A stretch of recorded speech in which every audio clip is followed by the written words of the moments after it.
Welcome to the Falmouth Public Library's Oral History Project. I'm Barbara Kanellopoulos, and with me are our oral historians, Nancy Eldridge and Camille Beale, who are going to tell us stories that, along with the historic postcards, will give us an idea of what Main Street in Falmouth looked like in the mid-1900s. Cam, you arrived here in Falmouth in the mid-50s and married Falmouth resident Barry Beale, whose parents owned the Beale shoe store on Main Street. And Nancy, you came to Falmouth around 1940 as a child, and you lived on Main Street. In fact, Main Street was your playground. So I'll turn to Cam first to tell us how has Main Street changed over the years? Well, surprisingly, Barbara, it really hasn't changed very much for the mid-1900s. The buildings around the Village Green and the center of Falmouth really, you would recognize them if you looked at those postcards. They look pretty much the same as they do in the postcards. So the buildings have not changed very much. Some of them have been expanded, some have been downsized. For mostly the town is the same. The town hall was in the center of town, and it was on the Noonan Park site that we use today. And it was, and behind it was the police station. And the police station overlooked Shiverick's Pond. And of course, Catherine Lee Bates Road wasn't there at that time. And so the Shivericks kind of really came up behind those buildings fairly close. The story goes that Shivericks used to freeze over in the wintertime, and they used it to skate on like 3 to 5 weeks during the winter. Oh, really? And there was a policeman named Pick Wright, and he was quite a big man, and he would go out onto the pond and stand on the middle of the ice and deem it safe or not safe to skate on. And one day, my husband Barry, 8 or 9 years old, went out onto the pond, unbeknownst to anyone, hadn't been checked out, and a policeman coming back from being on duty saw him and went down, got him off the ice, called his dad at the shoe store. His dad arrived at the police station, and they read the riot act to Barry Beale. Yes, yes. It was a personal time. People took care of each other. Yes, yeah. And I see, Nancy, you certainly were very aware of the visibility of the police on Main Street. Yes, indeed I was, and everyone in town kind of knew everyone else. And when I first learned how to drive, I learned how to drive, and I was driving very well by the time I was 15. And one day, for some reason, I was sent to do an errand while using the car at the age of 15, and I drove out on Main Street, and there was the traffic policeman standing, as they used to, in a circle in the middle of the Main Street. And of course, as I tootled on by, driving my car at 15, the policeman...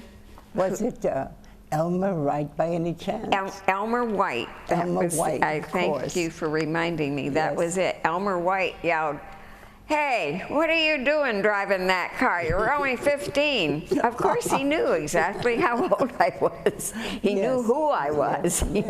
Yes. But that was as far as it went. I waved and smiled and... Yes, yes. And so, and the high school was right there, I understand, and that was the high school you went to. I did indeed. The red wood shingled building with the belfry in the top was my high school. I see. We were supposed to be the first class to graduate from the new high school, which was being built across Shiverick's Pond, which is now the middle school. But the truth of the, like all buildings, it didn't get finished in time. So we were the last class to graduate from the old wood shingle building right on Main Street, and Yes. it was an interesting building. Yes. I understand there's a plaque on Main Street next to a stone that commemorates that's where the old high school was. And so Main Street then had markets for food shopping? Yeah, they did. There were 3 markets that I remember when I came to town. One of them was the A&P, and that was in the center of town. Mm-hmm. The other was the First National, and that was across the street from what is now Barbo's, but it was W.C. Davis at that time. It was a furniture store. And the third one was a specialty shop. It was called 10 Acre, and it catered to the summer people. Oh, yes, yeah. Hollis Lovell owned it, and he hired a number of high school and college students to work summers. Oh, yes. And they have, I'm sure, a lot of happy memories doing that. Also, my memory is of the donut machine in the window or in the front. I can't remember whether it was in the window or the front of the store. But anyway, they wheeled it out every Saturday. And it made those, plain greasy donuts. Yes. They put the mixture in, it would plop the donuts down into the grease. They'd bob around and turn around. When they were cooked, it would automatically lift them out and drain the grease from them. And then somebody would pick them up through the donut holes and put them into a bag. Yummy, plain donuts, greasy, delicious. It sounds like just watching this machine must have been entertainment for the town. Yeah, right. they'd line up. Right. And entertainment makes me think of, Nancy, you remember a movie house on Main Street? Oh, I certainly do. I remember both of them, but there was the Elizabeth Theater, which was right on Main Street and is now the location from, I believe, Maxwell's department store or clothing store. Right. And they ran movies every single day and evening. And I lived right next door to it, so I always knew what movie was playing, and I saw many of them. But they always had a cowboy movie on Saturdays, and good first-run movies that ran on Sundays and Mondays, and double features on Tuesday, Wednesday, Thursday. Don't remember what was on Friday, but always a cowboy movie on Saturday. Yes. And do you remember how much admission was? Well, as a child up till 12, and actually I got past 12 because I wasn't very tall and didn't look 12, I paid 10 cents plus 2 cents tax. And I think the adult charge was under $1. It must have been a place where all the children went while their parents were shopping on Main Street. Yes, I would go shopping at the First National, and then I would come back and say to the ticket lady, I'm going to go in and check on my children. And she'd say, oh, go ahead, and tell the usher, and he'd let you go down, talk to the kids. Yeah. Are you doing okay? Yeah, fine. All right. That's fine. See you at the end. And yeah, for sure it was. Yes, yes. Yes, it seems that Main Street was just so homey, it seems, at that time. And of course, there was sometimes entertainment even in the businesses. How about the place called Harvey's? Somebody asked me about Harvey's the other day. We were at I don't know where we were, but she said, do you remember Harvey's and the animals? And I said, oh yes. Harvey had a monkey there. He had that monkey there all year long, and it was inside. And he had, at Christmas time, for at least a couple of years, I don't know how long it went on, but he had reindeer and sheep. Now, I can't remember whether they were penned inside or whether they were penned outside, but it was a whole different time. It was an innocent time, and he used it. Crowds came, look at the reindeer. It was In addition to looking, it was a hardware store. It was a hardware store, and Harvey Martin owned it. And he'd bring some of his farm animals in from Hatchville. Right. And off and on throughout the year. But the one I remember the most is the reindeer at Christmas. Yes, yes. And Nancy, I understand that we had a 5 and dime that you're quite familiar with. Yes, well, it was almost across the street from where I lived, and it was called Newberries, and it really did have things that were 5 and 10 cents, if you can imagine it. Most of them were $1 or under. And actually, when I was a teenager at Christmas time, I actually got a job working there for a couple of weeks to earn Christmas money, which was a treat for me and one of my first jobs. I see. Now, as I recall, 5 and dimes used to have lunch counters too. It did have a lunch counter, and I think that a lot of people would come in to have their lunch there, merchants who were working on Main Street. And which might have consisted of maybe a hot dog or something. Exactly. They were very, you know, lunches under $1. Right, I see, I see. Oh, well, can I just tell you about one store that was kind of interesting? Yes, yes. On the corner of Walker, there was, you know, where the ice cream place is now, there was a store called the Store of Three Wonders. And if you go to those postcards, you'll see that store. And you will see white sheets of paper in the window because he used to put the sale items on the white sheets of paper and post them. I see, sort of handwritten signs. And the 3 wonders were, you wonder if I have it, I wonder where it is, and everybody wonders how I found it. Interesting. And it was kind of a precursor to Job Lot, I think, because he had kind of, you know, the tail end of inventories that he had purchased. I suspected anything you needed in a hurry, you could probably find there. Yes. Yes, right. That's charming. Then there were also, what did people do about clothing? Well, there were no malls at the time. No malls. And there were clothing stores where you could buy adult clothing. Malchman's was mostly women's clothes. They did have some men, but mostly women. Isaacson's was a clothing store for mostly men's clothing. And Butner's carried clothing. They carried all kinds of things, curtains. They were more of a department store. They had collectibles.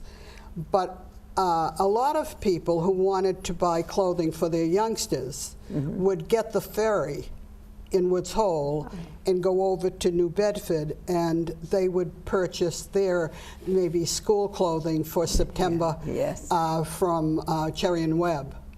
And the story goes that Mrs. Beale, Ruth, took Barry over one day, got the ferry, went to New Bedford, picked out school clothing. He wasn't feeling so great. They got back on the ferry to come home, and by the time he got off, he had chicken pox. And of course, 2 days later, he was an item in the Enterprise, you know, that he had gotten the chicken pox on his trip to New Bedford for school clothing. I remember making that school shopping trip. Yes. Perhaps Cherry and Webb was a bit more economical. Indeed it was. Yes. Indeed it was. And had a greater selection. Right. Yes, that's true. So, and so we have, interesting that the stores reflected what people needed and what people were doing at the time. For example, you spoke of a linen store that had embroidery and the kinds of things that women who were doing handcrafts could go to for supplies. Exactly, and my mother was one of their best customers because she was never without needlework. She knitted and crocheted constantly, did it so well that she could read a book while doing it. And as I say, she was Jane Russell's best customer. Yes, yes. I remember buying my gloves there for when I was married. And I went in, and she had all these boxes with gloves in it, and then she took out one: short, long, medium. Which one do you want? Took them out. I got the short ones. She put them out on the counter, you know, laid them out lovely, and I purchased my gloves. I wore the short gloves. You know, that's so interesting, because there was a time when gloves were important items in a woman's wardrobe. And hats. And hats as well. Right. Gloves and hats. You always had to have a pair of white gloves to wear to church. Yes, yes, interesting, interesting. And then there was your in-laws' shoe store. Right. The Beale shoe store. Right, Granny Beale.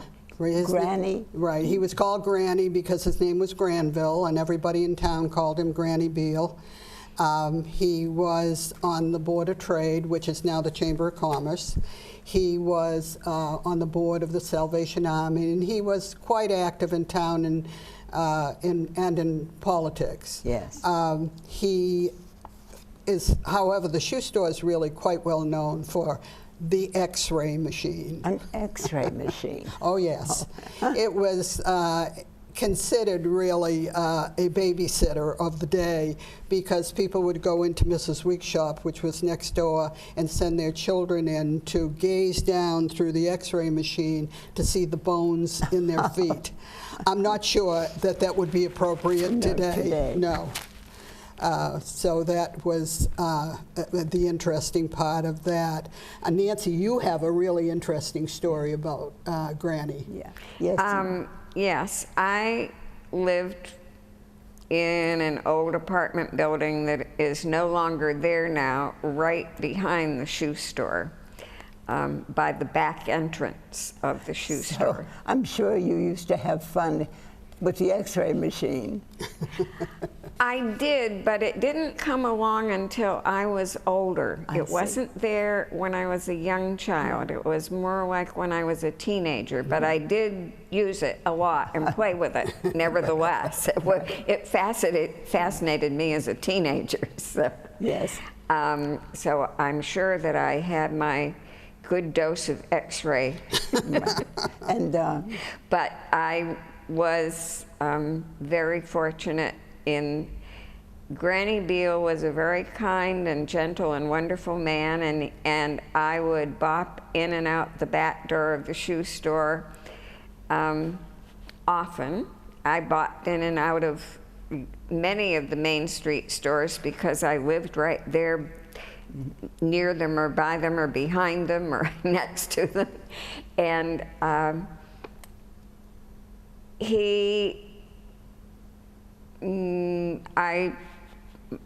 my mother was a single parent, and I was rough on shoes, and so my shoes didn't always look so good, even though she tried to keep, they always fit, but they didn't always look pretty.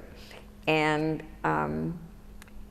every now and then, at least once a year, we would get a note or a message from Granny Beale that there was an old gentleman who would like me to have a new pair of shoes.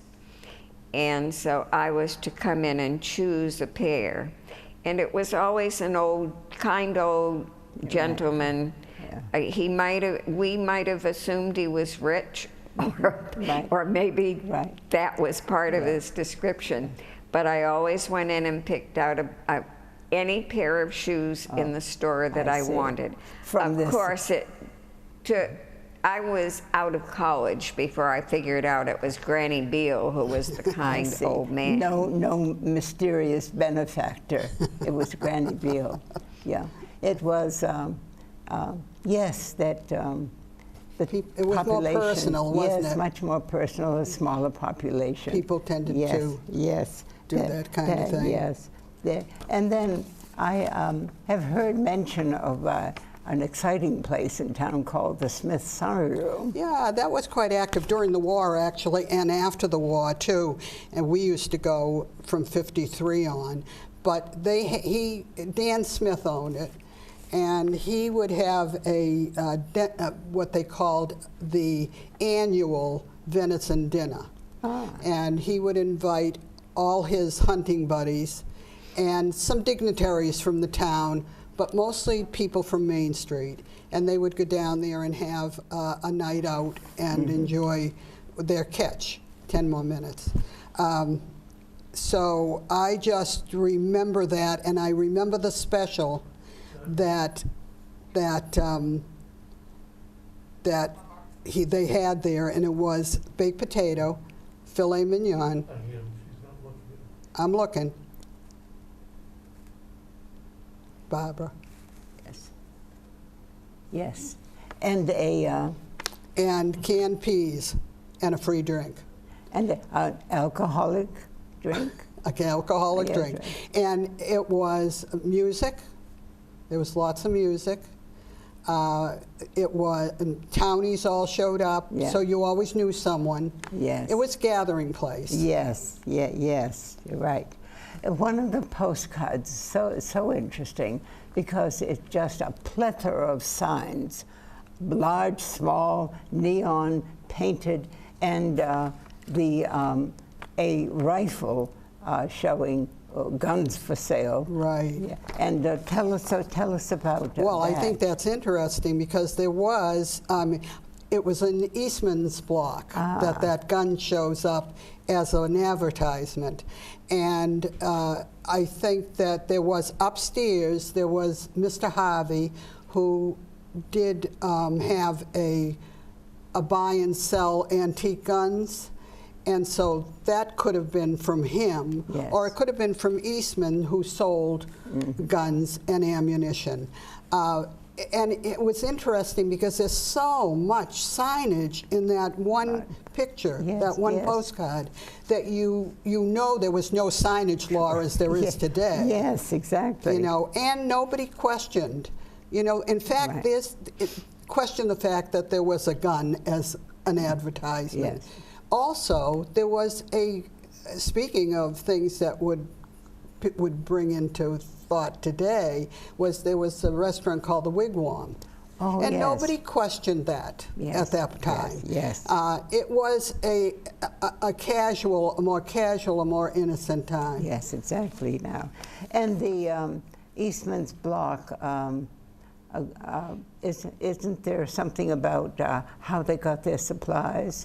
Well, that's an interesting thing. I was talking to Chucky Eastman, young Chuck, and he was telling me that the train brought a lot of their supplies in, left them at the grain mill, and then people from Eastman's would go up and pick them up from the early 1900s to the 50s. Really? That a lot of their supplies came in through train. Right. And the train would then continue down to Woods Hole where they'd unload, and then it would go on, the supplies would go on the ferry and go over to the island. So the train was an important part. We didn't have the trucks, you know, the 16-wheelers or whatever they call them that we have today. And so the train was the way to get supplies to the merchants. Right. And then the merchants on Main Street always had their promotions. Nancy, I think as a child, you remember taking part in one of those promotions that the Eastman's hardware store carried. Right. Oh, yes. There was it was a special day that Falmouth used to have, I think, to promote the businesses all up and down Main Street, and every business would have something special to draw people in over, you know, from maybe 4 to 7 in the evening, or whatever. What I remember is that Eastman's had a display in their window, and they had a sign that said that in the display there were 20 mistakes or anomalies that needed to be found, and it was a contest, and if you found them all or you found the most, you would get $10 or $20. I think it might have been 20. Okay. So I spent a lot of time writing them all down, and I won it. You won the $10. I did. Yes. And I think you were also, the Enterprise picked up on lots of stories like that, and was it reported in the paper that you won the contest? I won the contest, yes, and as a matter of fact, I found one more than 20. I see, I see. It was an interesting time. Main Street was pretty busy, Cam, then. Well, during the war, it was a beehive of activity. Yes. And, of course, Camp Edwards brought in a lot of service people and their families. Oh, yes. And, of course, we rose to the occasion with entertainment for them. Right. And it went on quite late into the evenings most nights. Yes, But after the war, Main Street still was the center of business and social life. Mm-hmm. And those stores were owned by mostly local people. Mm-hmm. And people seemed to know each other. If they didn't know each other, they at least knew each other when they passed each other on the street. Yes. They recognized each other. So it was a small town still back then. Yes, right. And things have changed over a period of time, and we have to adjust, I guess. Yes, exactly. In fact, you never went to the store without meeting someone you knew. That's correct. Right. Yeah. Well, I want to thank you so much for being here and telling us these stories. And I want to thank viewers for tuning in and for learning about these stories about Main Street that are, along with the historic postcards, are reminders to all of us that places everywhere, Falmouth and every place, are always constantly changing. Thank you.